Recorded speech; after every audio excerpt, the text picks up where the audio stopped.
अमरावती अब आंध्र प्रदेश की एकमात्र और स्थायी राजधानी होगी और इसे इस रूप में मान्यता प्रदान कर दी गई है।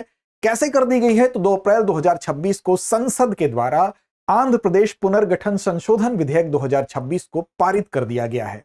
अब इस विधेयक के माध्यम से 2 जून 2024 से ही अमरावती को कानूनी रूप से आंध्र प्रदेश की राजधानी का दर्जा प्रदान कर दिया गया है। अब देखिए, इसकी पृष्ठभूमि को भी समझेंगे, लेकिन इसी खबर के आलोक में यह खबर आपके लिए महत्वपूर्ण होती है एग्जाम के पॉइंट ऑफ व्यू से भी। अब देखिए, इसकी पृष्ठभूमि समझना जरूरी है, लेकिन बात इसी खबर के आलोक में करते हैं। देखिए, हुआ यह है कि आंध्र प्रदेश में जो आंध्र प्रदेश पुनर्गठन संशोधन विधेयक 2026 है, ये केंद्र को आखिर लाना क्यों पड़ा, इसको भी जानेंगे। और साथ साथ पारित होने की तिथि आपको याद रखना है, 2 अप्रैल 2026। अब इस विधेयक के पारित होने के बाद जो एक राजधानी को लेकर विवाद चला आ रहा था आंध्र प्रदेश की, वो अब विवाद समाप्त हो गया है। इसकी पृष्ठभूमि को बताएंगे आपको विस्तार से, क्योंकि अब एकमात्र और स्थायी राजधानी के रूप में अमरावती को कानूनी मान्यता मिल चुकी है और प्रभावी तिथि भी 2 जून 2024 से ही होगी, यानी कि 24 से ही इसको कानूनी रूप से इस रूप में मान्य कर लिया गया है। लेकिन बात करेंगे इसकी पृष्ठभूमि पर भी और फिर समझेंगे कि इस विधेयक की आवश्यकता क्यों पड़ी। देखिए, अगर पृष्ठभूमि की बात करें तो सबसे पहले चलिए वर्ष 2014 में क्या हुआ। वर्ष 2014 की स्थिति ये थी कि अविभाजित आंध्र प्रदेश था, यानी कि आंध्र प्रदेश का जो विभाजन था वो नहीं हुआ था।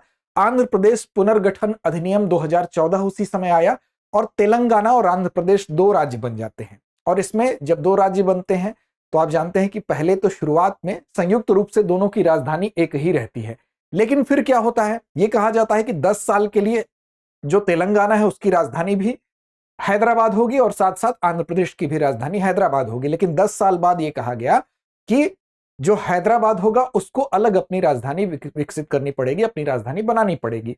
तो वर्ष 2014 में क्या होता है कि वहां पर एन चंद्रबाबू नायडू जो होते हैं वो सीएम बनते हैं और उसके दौरान जब एनडीए की गवर्नमेंट वहां बनती है तो अमरावती को नई राजधानी घोषित कर दिया जाता है। वर्ष 2014 की बात है। फिर ये नई राजधानी अमरावती वहीं से चर्चा में आती है। नई राजधानी घोषित होगी तो वहां पर कुछ प्रोजेक्ट लाए जाएंगे, नई राजधानी का डेवलपमेंट किया जाएगा। तो इस तरह से वो सारे काम भी यहां पर धीरे धीरे शुरू होने लगते हैं, उस बात को ध्यान में रखते हुए कि वर्ष 2014 में जब अमरावती की घोषणा हो गई। लेकिन वर्ष 2019 में क्या हुआ, फिर जब आगे बढ़ेंगे तो फिर सत्ता परिवर्तन होता है आंध्र प्रदेश में और वहां पर सरकार कौन सी आती है, अब सरकार दूसरे दल की बनती है, यानी कि वाईएसआर कांग्रेस पार्टी की।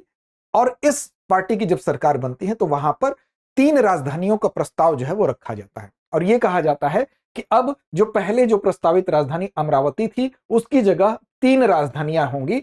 और यह प्रस्ताव कब रखा गया, वर्ष 2019 में जब नई सरकार आंध्र प्रदेश में बनती है। यह कहा गया कि 3 राजधानियों में एक एग्जीक्यूटिव राजधानी होगी, यानी कि कार्यकारी, जो कि होगी विशाखापत्तनम में और यहां से प्रशासन का काम देखा जाएगा।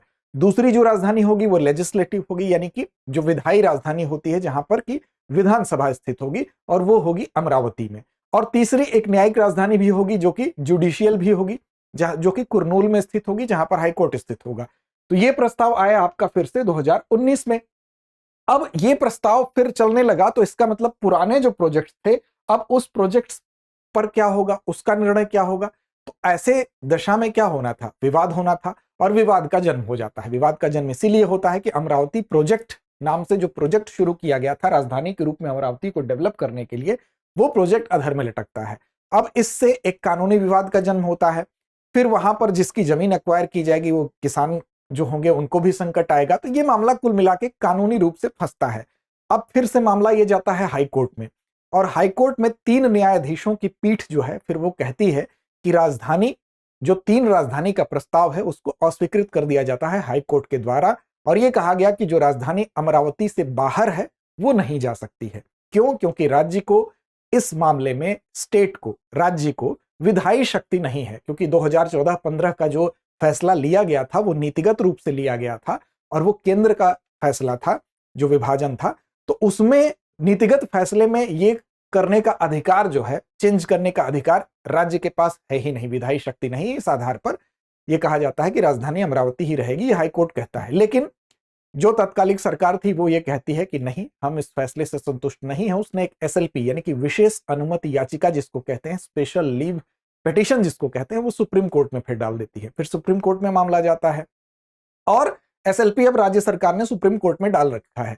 लेकिन वर्ष 2024 में फिर से क्या होता है, सत्ता परिवर्तन होता है और 2024 में फिर से एनडीए की सरकार बनती है और ये सरकार फिर अपने पूर्व में यानी कि दूसरी पार्टी की जो सरकार थी वाईएसआर जो कांग्रेस पार्टी थी उसके द्वारा जो सुप्रीम कोर्ट में याचिका स्पेशल लीव पिटीशन डाली गई थी उसको एक तरह से नकारते हुए अब यहां पर एफिडेविट राज्य के द्वारा फिर से दिया जाता है आंध्र प्रदेश के द्वारा सुप्रीम कोर्ट में कि हम अमरावती को ही राजधानी बनाए रखने को लेकर प्रतिबद्ध हैं। चूंकि जो एफिडेविट होता है, हलफनामा होता है, लिखित रूप से एक प्रकार का शपथ पत्र होता है और कोर्ट में वो इस प्रतिबद्धता को फिर आंध्र प्रदेश की जो नई बनी सरकार थी उसने जाहिर किया कि हम पुरानी एसएलपी वापस लेंगे। तो उस प्रक्रिया का फिर से यहां पर शुरुआत होता है और साथ साथ जो नई सरकार वर्ष 2024 में बनती है उसने अन्य भी कदम उठाए। हाईकोर्ट का फैसला जो आया था फिर 2024 में अमरावती की पुनर्स्थापना करने के लिए इन्होंने क्या किया, हलफनामा भी दिया और उसके बाद अमरावती आंध्र प्रदेश की एकमात्र राजधानी के रूप में मान्यता प्राप्त करने का जो सफर है वो शुरू होता है। कैसे शुरू होता है, तो शुरुआत उसकी विधानसभा में होती है क्योंकि विधानसभा में एक प्रस्ताव तैयार किया जाता है। अब विधानसभा में इस प्रस्ताव के माध्यम से यह कहा जाता है कि जो आंध्र प्रदेश पुनर्गठन संशोधन विधेयक है उसकी पृष्ठभूमि कहां से बनेगी, तो आप साफ तौर पर ये याद रखिएगा दिमाग में, इसकी पृष्ठभूमि बनती है विधानसभा में। और विधानसभा में फिर यह कहा जाता है कि हम चाहते हैं 28 मार्च 2026 को केंद्र सरकार से अनुरोध करने के लिए आंध्र प्रदेश विधानसभा एक प्रस्ताव पारित करती है और कहती है कि अमरावती को राज्य की एकमात्र राजधानी के रूप में ही माना जाए और इसको वैधानिक मान्यता ऐसी दी जाए। इसके लिए हम केंद्र से अनुरोध करते हैं कि केंद्र क्या करे, तो केंद्र आंध्र प्रदेश जो पुनर्गठन अधिनियम 2014 की धारा 5 थी उस धारा में संशोधन कर दे। तो यहां पर विधानसभा में एक ऐतिहासिक प्रस्ताव पास किया जाता है और उस धारा जो 5 है उसमें संशोधन करने की बात कही जाती है। तो अब देखिए ये प्रस्ताव किसके पास भेजा जाता है, केंद्र के पास, क्योंकि केंद्र को इस बात का अधिकार है कि वो जो है वो क्या करे, वो संशोधन करे आंध्र प्रदेश पुनर्गठन अधिनियम वर्ष 2014-15 वाला जो था उसकी धारा 5 में। और इस संशोधन की मांग के आधार पर ही जो 3 राजधानी का प्रस्ताव था जो आंध्र प्रदेश की पूर्व सरकार के द्वारा दिया गया था वाईएसआरसीपी के द्वारा, यह कहा गया कि उसके उस प्रस्ताव के देने से जो अस्पष्टता की स्थिति उत्पन्न हुई थी उस अस्पष्टता की स्थिति का निराकरण भी किया जाए संशोधन करके, क्योंकि कुछ शब्द ऐसे जोड़ने की डिमांड की गई जिससे कि उसमें स्पष्टता आ सकती थी। अब यहां पर क्या हुआ, इसी विधानसभा के ऐतिहासिक प्रस्ताव के बाद से इस पर प्रोसेस शुरू हुआ और केंद्र सरकार ने आंध्र प्रदेश पुनर्गठन संशोधन विधेयक जो 2026 है वो पेश किया, जिसमें कि 2014 अधिनियम की धारा 5(2) में सुधार भी किया गया। अब इसमें मुख्य कानूनी परिवर्तन में क्या किया गया, तो जो अस्पष्टता की स्थिति थी वर्ष 2014 के अधिनियम की धारा 5 में उसको संशोधन किया गया और जो कई राजधानियों का पुराना जो प्रस्ताव था उस दुविधा को भी समाप्त किया गया। अब क्या चेंजेस किए गए, तो वैधानिक संशोधन क्या किया गया, तो अधिनियम की धारा 5(2) में क्या चेंज किए गए उसको भी देखते हैं। तो देखिए यहां पर 2 परिवर्तन किए गए। एक तो पहला परिवर्तन यह हुआ कि सेक्शन 5(2) जो था उसमें एक शब्द ऐड कर दिया गया, एट अमरावती जोड़ दिया गया। पहले क्या था, तो सेक्शन 5(2) में पहले राजधानी का स्पष्ट नाम नहीं लिखा था, यह लिखा था कि the capital shall be notified, यानी कि यहां पर राजधानी का नाम मेंशन नहीं था। तो आंध्र प्रदेश पुनर्गठन अधिनियम 2014 में एक संशोधन तो यह किया गया इस विधेयक के माध्यम से, the capital shall be notified की जगह the capital shall be at Amaravati कर दिया गया, यानी कि एट अमरावती इसमें क्या कर दिया गया, ऐड कर दिया गया। और दूसरा यह किया गया कि इसमें कुछ हिस्सा जोड़ दिया गया जिसको कि एक्सप्लेनेशन क्लाज कहते हैं, व्याख्या खंड कहते हैं। इस व्याख्या खंड में क्या जोड़ दिया गया, यह जोड़ा गया कानून को और स्पष्ट करने वाले भाग को व्याख्या खंड कहते हैं और इसमें सरकार ने यह जोड़ दिया कि Amaravati includes the capital city area notified under Andhra Pradesh का जो एक्ट बना था पुनर्गठन अधिनियम 2014, उसमें यह कहा गया कि अमरावती केवल एक शहर नहीं बल्कि पूरा कैपिटल रीजन यानी राजधानी क्षेत्र माना जाएगा।